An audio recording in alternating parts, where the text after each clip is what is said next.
Agustín, usted ha sido uno de los funcionarios del Frente para la Victoria que más recorrió la provincia cuando representaba a Santa Fe en el Congreso, y siempre lo hizo bajo el mismo paraguas político, ¿no? Sí. Nunca se cambió.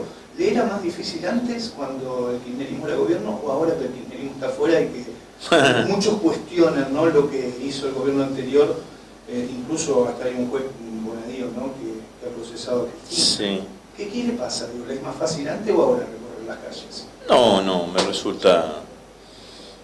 me resulta en este momento natural, digamos, ¿no? Recorrer la provincia. Estoy viviendo en la ciudad de Rosario, manejo mi propio auto, vine manejando mi auto.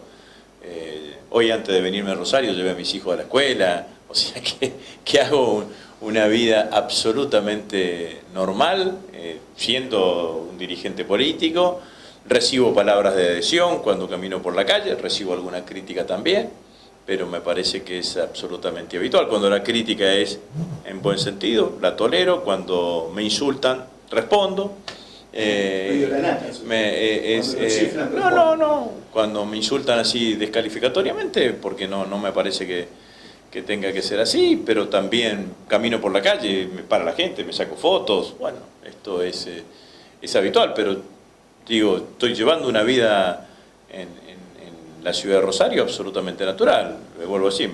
Hoy me levanté a las 6:15 de la mañana, me bañé, desayuné con mis hijos, los dejé a los dos en la escuela, me vine para acá. Es una rutina que hago habitualmente, manejo mi propio auto, así que es absolutamente natural. Obviamente que las situaciones son distintas, el momento político es distinto. Una cosa es ser oficialista y otra cosa es ser opositor, así que lo tomo con muchísima, o trato de tomarlo con muchísima naturalidad, y haciendo lo que he hecho durante muchísimos años de mi vida, y que es mi vocación, que es lo que me motiva, que es la construcción política.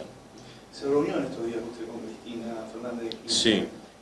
¿Qué dice ella ante esto que surge, ¿no? Incluso ahora con este procesamiento y esta imputación que le hace el juez Bonadío? ¿Tiene miedo de ir presa? El procesamiento primero no hablé de estos temas con Cristina, por el primer punto, digamos, ¿no? Pero la noté. Yo había hablado varias veces telefónicamente durante estos meses en el cual ella no estaba, ella estaba en el sur. Tuve una charla de 20 minutos, 25 minutos, la noté muy bien, con la misma energía y con la misma voluntad y el mismo carisma de siempre, ¿no?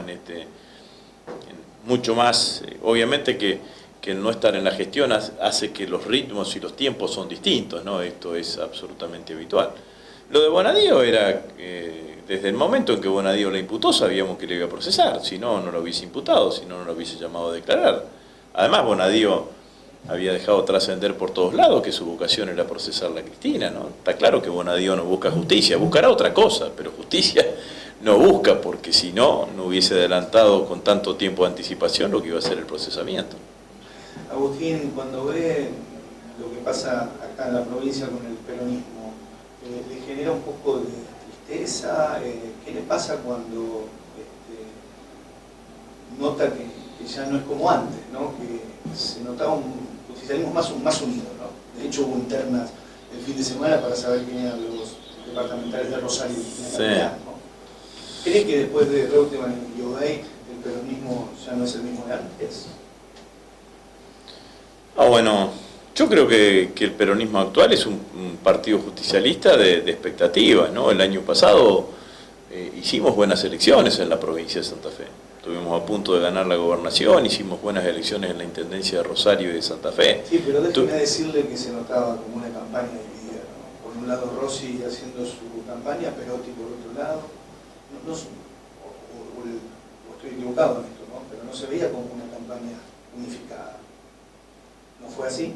Bueno, yo hice campaña en la provincial para Perotti, no era candidato a nada, recorrí la provincia. Sí, para la sur, ¿no? No, eso ya fue en la elección general, digamos, ¿no? Y bueno, en la elección general sí hubo, yo no estuve integrado a la campaña que se había diseñado en la provincia, ese es un dato de la realidad, quizás porque como estaba en la lista del Parlasur nacional, no en la lista del Parlasur provincial. Tampoco voy a negar las diferencias, ¿no? digamos, ¿no? Esto es así. En el caso de Omar Perotti, he tenido, en todos estos años de vida política, tenemos casi la misma edad, somos de la misma generación, he tenido puntos de cercanía y puntos de distancia. Entonces sí, he trabajado muy bien con él cuando yo era presidente del bloque y él era diputado nacional. Tengo miradas distintas, yo nunca hubiese votado a favor del acuerdo de los fondos buitres, me siento más representado con la votación de los diputados, de la senadora Sagnún. Nosotros hemos participado de la lista única provincial, en donde también participa Perotti, así que me parece que es parte de la política, pero no veo una situación de complejidad del peronismo en Santa Fe. Veo que somos un espacio político que tiene posibilidades de ser la alternativa de recambio, la alternativa de gobierno dentro de 4 años, en un escenario político que está dividido en 3, con un partido que no se sabe dónde va a estar, si va a privilegiar su alianza nacional o su alianza provincial, que es la Unión Cívica Radical, que habrá que ver qué es lo que termina sucediendo en el futuro. Y bueno, dependerá de nosotros, de nuestras inteligencias o no, de lo que cada uno plantee. Yo, la verdad que hace tiempo que no miro determinadas cosas para ver dónde voy a estar yo. Yo no necesito mirar dónde se ubica tal o cual o quién para definir mi posición. Usted lo dijo al principio, ¿no? Si hay algo que los que me quieren y mucho y los que me quieren muy poco, los que no me quieren nada en la provincia deberán reconocer que hace 15 años que mantengo una misma posición política y que no lo en Laguna Paiva, en Reconquista, en Venado Tuerto, sí, 2 veces en mi casa. Bueno, y eso es bueno decirlo. Entonces, no fue un Carlos Reutemann. Entonces la realidad es esa. Así que yo defino cómo hago política en ese marco y no es una cosa que me tenga preocupado cómo se posiciona cada uno de los actores políticos en la provincia de Santa Fe. Trato siempre de ser respetuoso en las diferencias, tampoco ser eufórico cuando hay coincidencias. Trato de construir de la manera que he construido durante todo este tiempo en la provincia de Santa Fe. Voy a contar una infidencia que usted me contó en los jardines de la Quinta de Olivos, aquella vez que esperábamos por una nota con Néstor Kirchner. Sí, ¿no? Me acuerdo. Yo sueño con ser gobernador de Santa Fe, me lo dijo ya hace un tiempo. Sí. Ese sueño se desvaneció, o sigue intacto. Y debe ser uno de los orgullos más importantes que puede aspirar un dirigente de Santa Fe, es la posibilidad de ser gobernador, ¿no? Lo cierto es que yo se lo dije en el año 2010, estaba Néstor vivo, está claro, ¿no?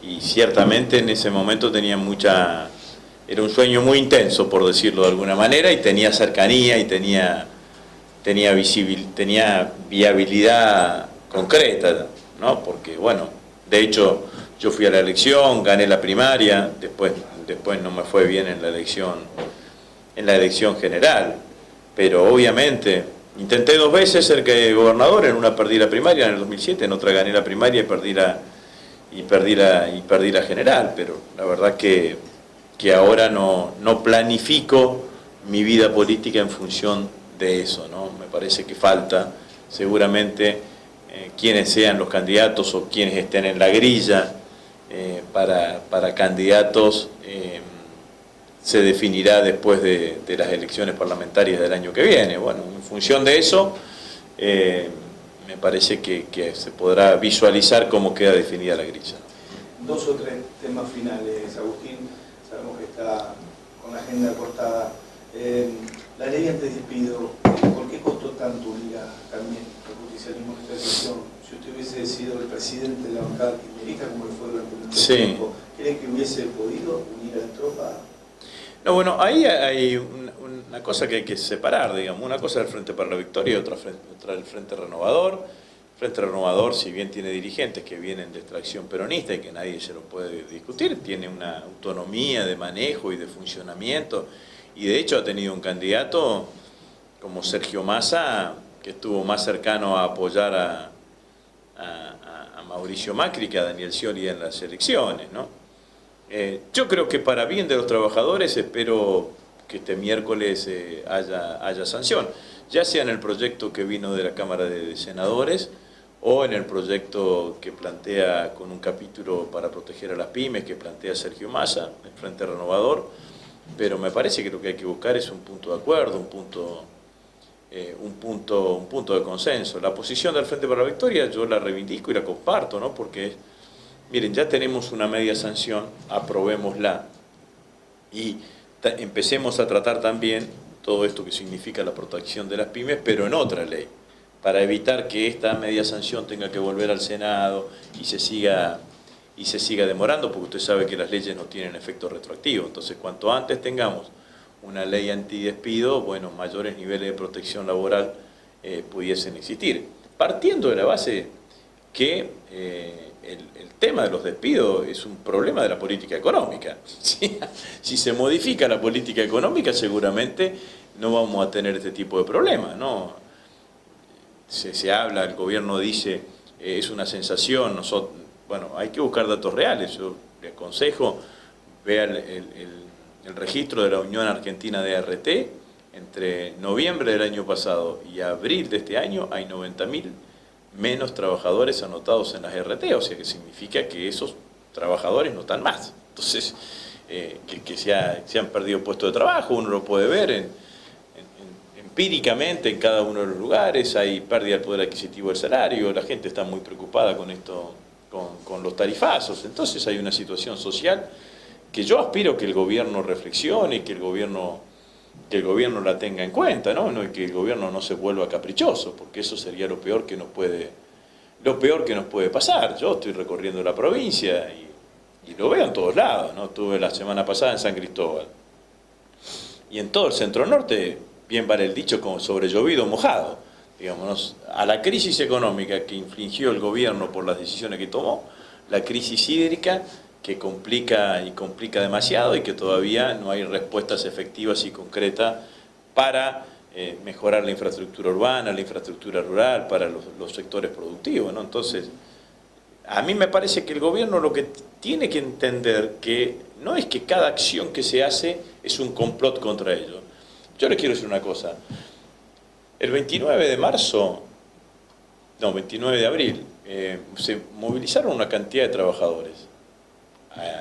Sí, de las 5 centrales. De las 5 centrales. Ahí hubo trabajadores que votaron a Macri. El 12 de mayo se movilizaron estudiantes universitarios, profesores universitarios. Ahí hubo estudiantes y profesores que votaron a Macri.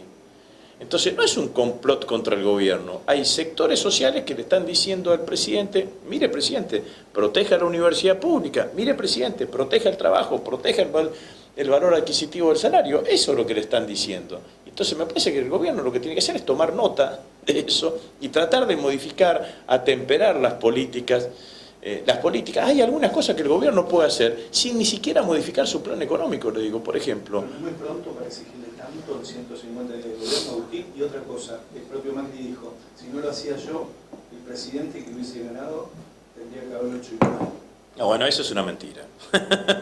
Uno cuando gobierna hace porque tiene voluntad política en un determinado sentido. Nada es inevitable en la política, porque si no estaríamos condenados. Si la política no existiese, si lo que hay que hacer es solamente una sola cosa, es un camino de una sola vía, entonces ¿para qué está la política? ¿Para qué hicimos campaña electoral? Hubiésemos puesto a cualquiera, si total iban a hacer lo mismo. Entonces esto me parece que es claramente... Quizás no se encontró con el panorama que yo sospechaba que se podía... Se encontró con un panorama mucho mejor, si no estaría más grave. Tuvieron que reconocer que el año pasado la Argentina creció del 2,1% y se encontraron con una desocupación debajo del 6%. Ya con los actuales despidos, las consultoras privadas anuncian que se aumentaron 2 puntos la desocupación. No sé El Fondo Monetario Internacional, insospechado del kirchnerismo, o la agencia Bloomberg, internacional, financiera y sospechada del kirchnerismo, pronostican que vamos a decrecer 2 puntos este año. Entonces, sin embargo, él dice que no se generan fuentes de trabajo genuinas. pero eso es el dato que le acabo de decir recién. Y es un dato que... Pero no eran empleados del Estado. No, ¿qué van a ser empleados del Estado? Se crearon más de 800.000 en los últimos 4 años, más de 800.000 puestos de trabajo en el sector privado. Los despedidos, no hay muchos ñoquis ahí. No, ¿qué va a haber ñoquis? Son trabajadores. Los medios que cerraron y echaron a periodistas, no eran medios que tenían una pauta oficial y que al cortarse esa pauta queda gente sin trabajo. Bueno, yo estoy en contra de los despidos, cualquiera sea el que lo produzca. Esto es así, así que no tengo problemas en ese sentido como para decirlo. Ahora, si quiere tengamos una mirada mucho más extensa. Arcinc, una empresa que está en el cordón industrial en Fray Luis Beltrán, cerró directamente, dejó en el sur de Santa Fe, que dejó 260 trabajadores. Entraron 30.000 heladeras en este primer trimestre, cuando entraron la misma cantidad de heladeras el año pasado. Eso va a tener un impacto directo en la zona sur de la ciudad de Rosario, que hay una cantidad de empresas que son de la cadena de frío. Y esas políticas, yo le quiero decir, es una decisión del gobierno. Si el gobierno sigue tomando políticas parancelarias para evitar que nos invadan productos fabricados en el extranjero a bajo costo porque tienen precio de mano de obra de explotación, bueno, seguramente vamos a poder proteger el trabajo argentino, porque detrás de cada heladera hay 2 puestos de trabajo o 3 puestos de trabajo. Entonces de esto se trata. Entonces esto es lo que yo quiero decir, que el gobierno, si la industria del mueble, nosotros tenemos acá en Esperanza un polo de la industria del mueble. Si empiezan a entrar productos importados a precio muy barato, va a tener un impacto directo en ese sentido. Se están vendiendo más tractores extranjeros que nacionales. Entonces eso es política económica. Y no le estoy diciendo ni que cambie ninguna de las variables, le estoy diciendo, mire, administre mejor el comercio exterior, porque de eso se trata para proteger el comercio, los puestos de trabajo argentinos, ¿no? Agustín, sabemos que está súper apretado el tiempo, pero si no pregunto esto, la cantidad de mensajes que me llegan, después me lo van a echar en cara, porque muchos mensajes hablan, y la realidad es esta, ¿no? Quizás por culpa de medios, que constantemente están machacando, pero hablan de Lázaro Báez, de Milagro Sala. Ayer encontraron más propiedades en Chubut, en Rawson. Sí. El empresario que algunos lo tildan de kirchnerista. Sí, sí. Esto le hace un poco de ruido, pone las manos en el fuego, como dijo Víctor Hugo, Brancatelli y tantos otros kirchneristas ¿Por Cristina? Sí. Pone las manos en el fuego. Yo trabajé con Cristina. Yo trabajé 3 años como ministro de Defensa, administré uno de los presupuestos más grandes. Pero debido, dicen ahora que está imputado, era quien bueno, pero yo sobreactuaba la obra pública, ¿no? Sobre precios de la obra pública, que con eso supuestamente se enriqueció el empresario de Lázaro. Sí. ¿Usted nunca vio nada? No, primero me tengo que dar 5 minutos más. 5 o 7 minutos más para contestar esto. Porque sí, me autoriza el director. Bueno, entonces, no sé si entonces digo sobre todo para los oyentes, ¿no? Tiene el tiempo. Entonces, sobre todo para los oyentes. Lo primero que quiero decir es que el que tenga responsabilidades individuales que las responda ante la justicia. Cada uno de nosotros tiene que responder las acusaciones que se le hagan en el marco de la justicia y en el marco de los procedimientos que tenga la justicia. Entonces, que Lázaro Báez se defienda donde se tenga que defender, y si un funcionario nuestro tiene que defenderse, es que se defienda en la justicia. Lo segundo que quiero decir es que claramente hay un escenario de utilizar las denuncias de corrupción para tratar de desprestigiar los años de gobierno del kirchnerismo y tratar de desprestigiar a la presidenta de la Nación, que tiene además otra cantidad de objetivos. Uno de esos objetivos es esconder la mala política económica y el otro objetivo es esconder los Panama Papers, que es un escándalo mundial salvo en la Argentina. Entonces, esta decisión de utilizar la corrupción como mecanismo de denuncia es una decisión que ha pasado en muchísimos lugares. Ha pasado en Argentina anteriormente con Irigoyen, con Perón, con Frondizi. Ha pasado en el año 76 cuando armaron la Comisión Nacional de Recuperación Patrimonial. Si mañana salimos a la calle y le preguntamos, si ahora salimos a la calle y le preguntamos, ¿por qué fue destituida la presidenta Dilma? Muchos dirán por un hecho de corrupción, y en realidad no tiene absolutamente nada que ver la suspensión de Dilma por ese tipo de cuestiones. La derecha, el gobierno, con un sector del poder del Partido Judicial, lo que busca con este tipo de denuncias es tratar de protegerse por sus propias situaciones protegerse por sus propias incapacidades. ¿Cómo me explica usted que desde que Lázaro Báez dijo que Calcaterra era su socio, desapareció de Clarín? ¿Cómo me explica usted que Fariña, después de estar 2 años preso, ir a declarar y nombrar a la Presidenta de la Nación a las 24 horas, tenía la libertad vigilada? ¿Cómo me explica usted que Bonadío ha dejado, no él personalmente, pero dejó trascender a periodistas bien informados, que solamente tiene como interés ver a Cristina Fernández de Kirchner con las esposas y con el chaleco antibala? Fueron por el dólar futuro y encontraron que los que habían comprado dólar futuro son los funcionarios de Macri.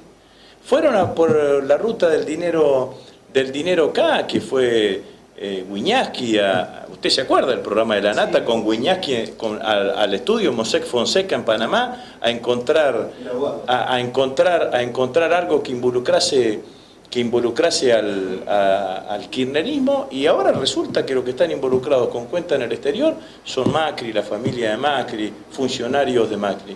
Alconadamón, periodista de respeto, fue a ese consorcio de periodistas a buscar algo que tuviese que ver con el kirchnerismo y se encontró con el diario La Nación, con cuentas en el exterior. Entonces, la verdad es que si quieren hacer un manipuliti, hagan un manipuliti para todos. Pero las propiedades siguen apareciendo, Agustín. O sea, los medios pueden informar eso.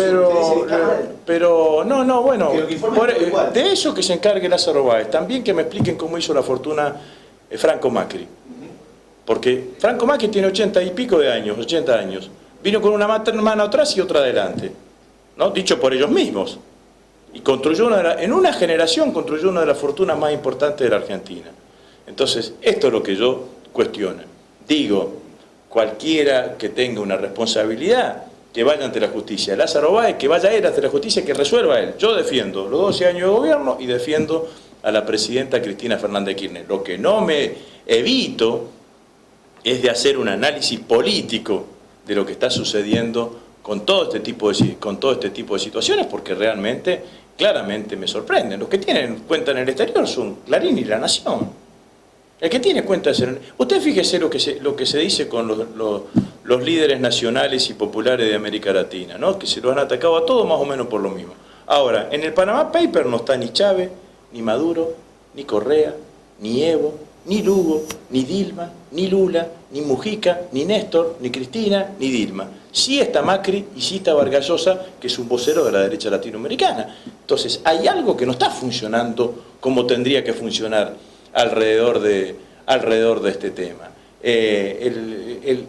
Fíjese la denuncia del dólar a futuro. Es una denuncia que arman 2 dirigentes de Cambiemos, Pinedo y Mario Negri, en base a un informe que hace el actual ministro de Hacienda de Cambiemos, que es Prat Gay. En el informe dicen, es para beneficiar a terceros inescrupulosos. Cuando se llega a ver quiénes son los terceros inescrupulosos, son funcionarios del gobierno, son hombres ligados al gobierno de Mauricio Macri, los que compraron dólar a futuro. ¿Quién habilitó la compra para que el pago de ese dólar al futuro? El juez Bonadío, que está imputado en una causa por haber habilitado ese pago. ¿Quién produjo la devaluación? Alfonso Prat Gay. Entonces, la verdad es que discutamos de cada una de las cuestiones. La justicia y la corrupción. Le voy a dejar el último dato, que no es mío. Le voy a dejar 2 datos que no son míos y son insospechados de ser kirchneristas para que usted lo analice. Arturo Frondizi, reconocido hoy por todos, digamos, ¿no? En el año 1963 escribió un librito que se llama Estrategia y Táctica del Movimiento Nacional. Es un librito chiquito, ¿no? En el artículo 3, en el capítulo 3, habla de esto que estamos hablando nosotros, de las denuncias de corrupción como forma de desprestigiar a los dirigentes. En ese librito empieza contando la historia del dique San Roque. ¿La conoce usted? Sí, dique lo conozco. No, bueno, la historia. Juárez Selman, gobernador de Córdoba. Vialé Macet, el constructor del dique San Roque. Se inició toda una denuncia de que en realidad se había hecho el dique con un espesor de hormigón más chico que el cálculo de ingeniería había dado. Y que obviamente el resto del hormigón faltante, convertido en pesos, había ido a los bolsillos del funcionario y del constructor. Ya en esa época él hablaba de eso. Bueno, no, Juárez Selman estoy hablando. Y Frondizi empieza contando esto. Esta historia. Esta historia. Se la puede contar a cualquier cordobés. Yo estuve el sábado en Córdoba y la cuentan y la saben mucho. El radical Frondizi, ¿no? Mucho mejor que yo. Entonces, cada vez que llovía, se creía que se iba a inundar, se iba a romper el dique y se iba a inundar la ciudad de Córdoba. Bueno, ahí está el dique, ahí está Córdoba, y ahí está Vialema se suicidado. Que se suicidó por las denuncias que habían alrededor de ese tema. Lo mismo pasó con el primer ministro de Irigoyen, Salaverry, que también terminó con una cosa acá. Y le quiero decir una última cosita más. Yo le dije que estaban utilizando las denuncias de corrupción para tapar otras cosas, la política económica y el escándalo de los Panama Papers. Lea hace 5 semanas atrás, el mismo domingo que se conoció lo de los Panama Papers, un artículo de Julio Blanc, periodista de Clarín, insospechado de kirchnerista, diario insospechado de kirchnerista. Dice ese artículo se llama Pan y Circo, en donde expresa claramente que el gobierno, ante la imposibilidad de darle pan al pueblo, porque la política económica es una política económica de hambre o de complicaciones, entre otras cosas la Cámara de Industriales Panaderos Rosario ya anunció hace un mes que está vendiendo el 30% menos de pan de lo que vendía en noviembre del año pasado, y hoy aumentó el pan en la ciudad de Buenos Aires de vuelta y pronto lo vamos a tener reflejado acá. Explica eso y dice que el circo lo van a hacer con las denuncias de corrupción. Entonces, ¿qué quiere que le diga? De esto se trata. Yo espero que tengamos en algún momento un poder judicial que esté en búsqueda de justicia y que no esté en búsqueda de venganza o de cualquier otra cosa que no sé por qué. El fiscal de la causa Bae lo tiene a la hija trabajando con Patricia Bullrich. Te agradezco, Agustín. Bueno, muchas gracias.